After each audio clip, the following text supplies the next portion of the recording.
it. It's my first time that I've seen the Holy Light, and I'm very blessed by God to have seen it. The different religions have different names. The Jews call the two arches together the Gate of Mercy. Of the holy fire from Jerusalem will give peace all around the world. Jesus is risen. Something strange is happening in Jerusalem, hidden in plain sight, behind centuries of stone and silence.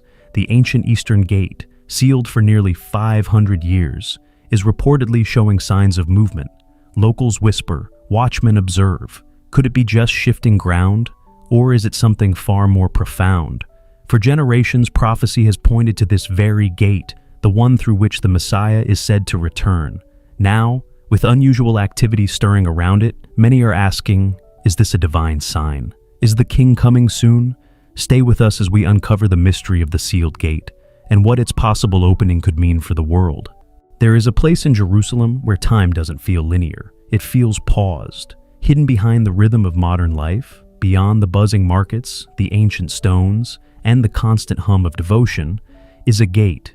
Most people walk past it without noticing, but for those who stop, who pause long enough to listen, there's something unmistakable, something sacred. It's called the Eastern Gate, also known as the Golden Gate, or to some, the Gate of Mercy.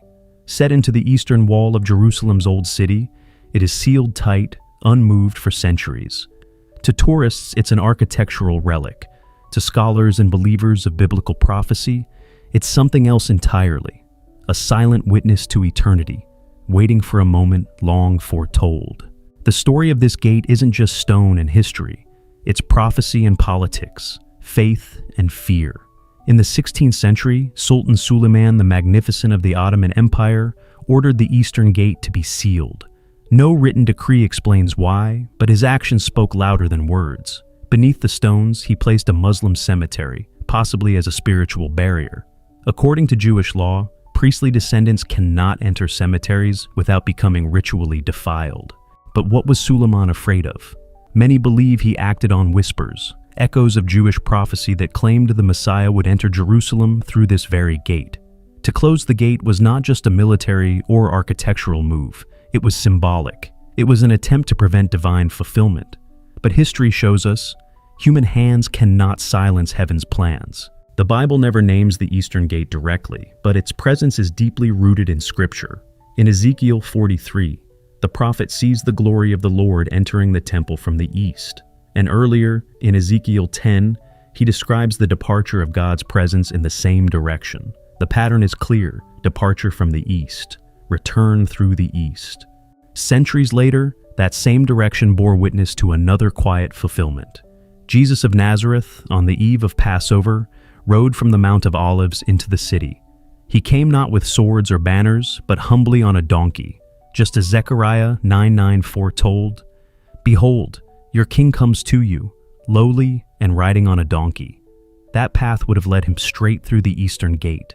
Today the gate remains sealed, its arches filled with stone, its frame weathered by time but unbroken.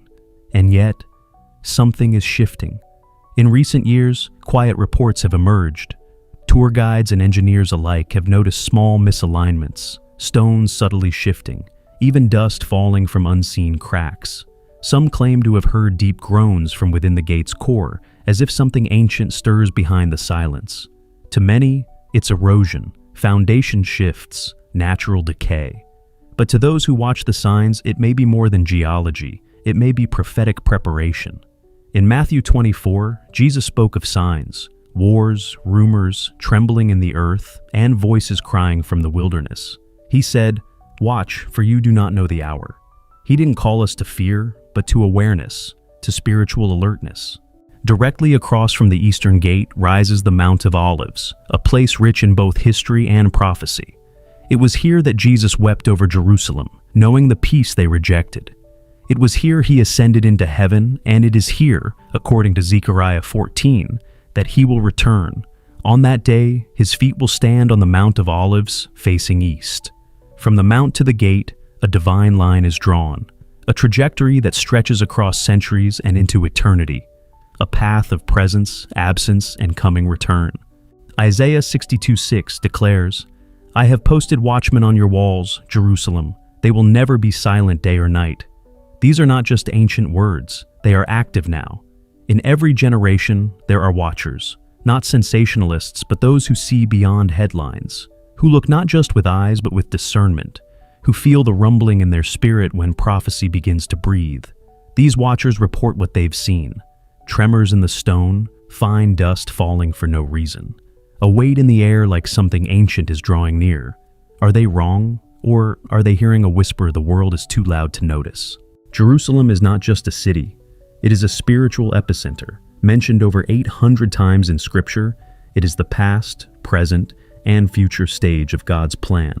From Abraham's offering to Solomon's temple to the final chapters of Revelation, Jerusalem is always central. Psalm 122, 6 commands, pray for the peace of Jerusalem. Why? Because peace in Jerusalem is not just political. It is prophetic. It is a countdown, a sign, a center point for eternity. Could it be that we are again nearing a divine appointment, that the gate, long silent, is about to fulfill its ultimate purpose? In Matthew 24, Jesus used the image of the fig tree. When its leaves appear, he said, "You know summer is near. So also when you see all these things, you know that it is near, even at the door." That word, door, wasn't random. Could it be literal? Could it refer to the sealed eastern gate, trembling silently under prophetic pressure? When Israel was reborn in 1948, many saw it as the first leaf on the fig tree. Since then, the world has shifted. Earthquakes, spiritual awakenings, apostasy, conflict. But the most silent sign may be the gate itself, a structure built by man but destined for God's plan. Picture it, a gate unopened for nearly 500 years, a city layered with history, a world asleep in routine, and suddenly, the seal breaks. There may be no trumpet blast, no fire from the sky, just a simple event that reverberates in heaven, a gate opening not just in stone, but in destiny. And when it opens, what will it reveal?